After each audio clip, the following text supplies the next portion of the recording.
Hey guys, Steve with Barbecue Pit Stop, and today we're going to make banana pudding, which I think pairs just perfectly with barbecue. Let's get started. What we're going to start with is 2 cups of whole milk. So that's going to go in here, our first bowl. We're going to want 2 bowls for this. So you can, if I'm making this, I just buy the 1 pint. It gives us 2 cups, so you don't have one less thing to measure.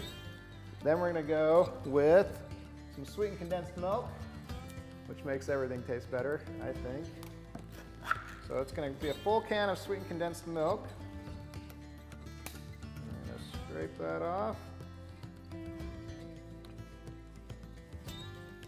Okay, and we're going to dump that in here with the whole milk.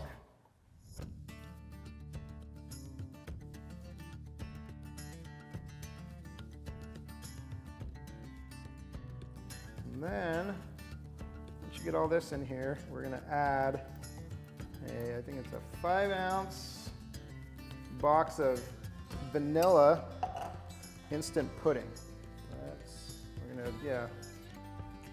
Yep, 5 ounce. So 5-ounce vanilla instant pudding. I'm going to open this up, and we're going to whisk this in and just incorporate the whole milk and the sweetened condensed milk and this pudding. I think it works a little better if you'll just sprinkle it in somewhat slowly. You don't have to be too slow, but just instead of it being one big lump in there. It takes just a second to get the sweetened condensed milk to mix with the whole milk. But there we go. And it's just important to get that mixed really well so you don't have any clumps left. And then this is going to go in the fridge for 5 minutes, a minimum of 5 minutes, and that will allow this to set. Yeah, this goes in the fridge for 5 minutes, and then we'll come back and get it when we're ready for it. Okay, next we're going to make the whipping cream. We're going to start with 3 cups of heavy whipping cream. Scrape the bowl out.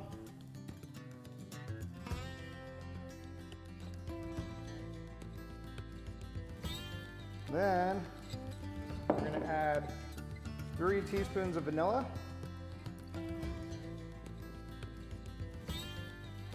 and 4 tablespoons of sugar. And then we're going to mix the whipping cream until heavy or stiff peaks form.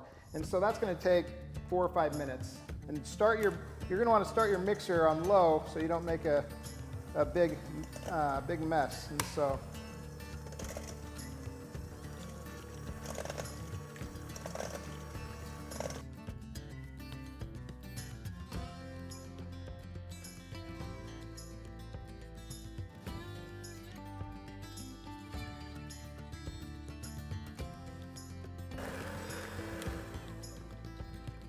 that's pretty much what you're looking for there. Is when you pull your mixers out, you should be getting really stiff peaks. So you should get stiff peaks, and the whipping cream should hold its shape as you mix it. You should be able to get good peaks like that. You don't want to under-whip it or over-whip it.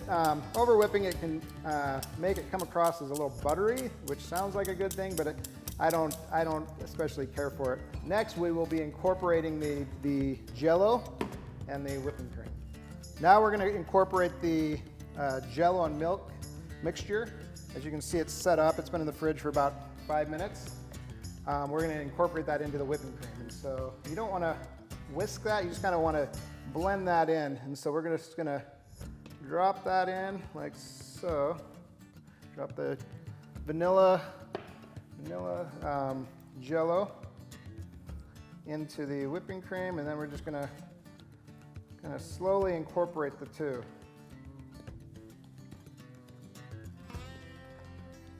Until you can see that it's well mixed.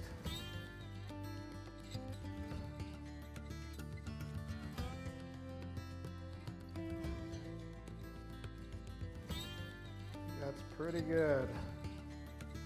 So now we're going to set this aside, and we're going to slice 5 bananas.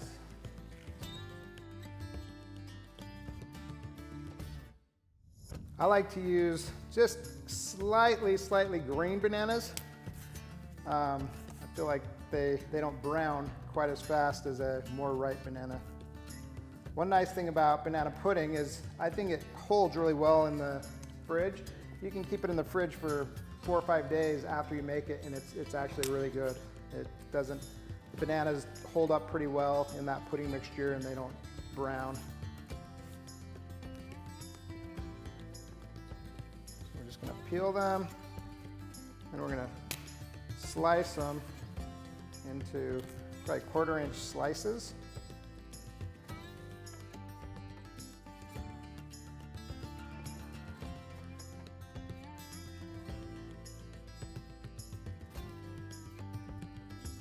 I've learned that it's a lot faster to cut these if you'll kind of line them up like so. And maybe we'll do 3 and 2, and then just make slices like so. And so.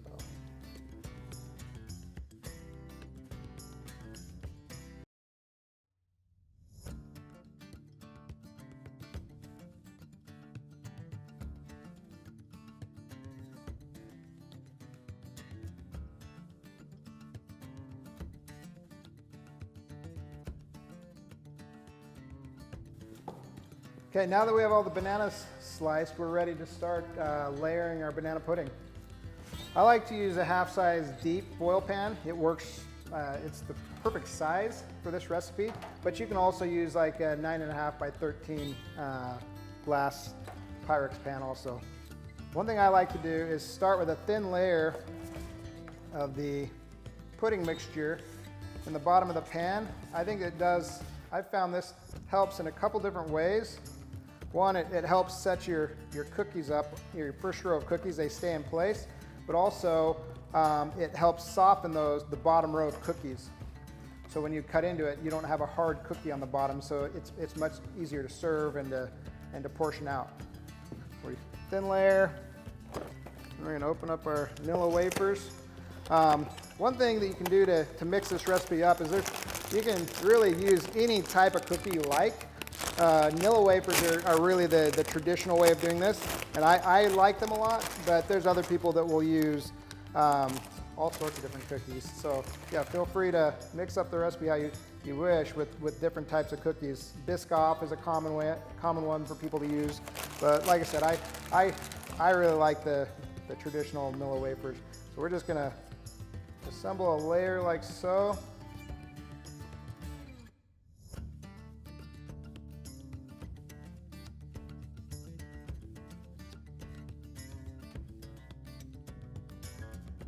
Next, we're going to put another layer of custard on top of the cookies. You want to be somewhat careful as you're doing this. I like to just kind of drop it on there. Just drop little dollops of the pudding mixture on there, and then I'll create a layer. I think it's easy to go too heavy with these layers, and then you'll get to the top layer and you'll be out of pudding, and so I would recommend going thinner on these bottom layers, and just to where you've completely covered the cookies, or the next layer will be bananas, but just where they're completely covered, but not a lot more.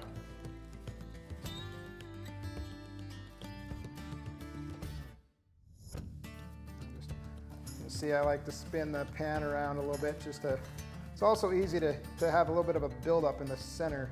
So you end up with kind of a dome in the center, which is fine, but I try to think about that as I'm building these layers.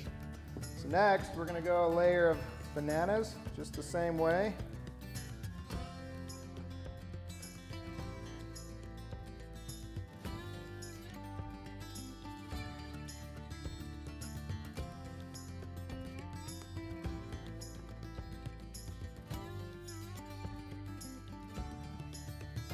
Okay, so we have our layer of bananas. Now we're going to do another layer of the vanilla pudding, and then followed by cookies, and then another layer of bananas. So you're going to have 2 layers of cookies and 2 layers of bananas, and then on top we'll use leftover cookies as a crumble.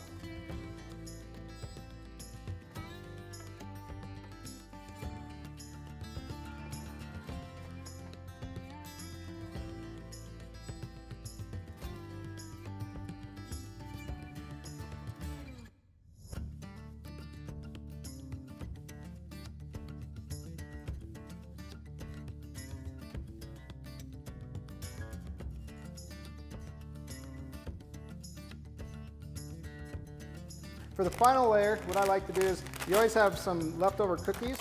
I like to I keep them actually in the bag they come in, and I just use my fist and I break them up into pretty fine crumb. And it takes a second, but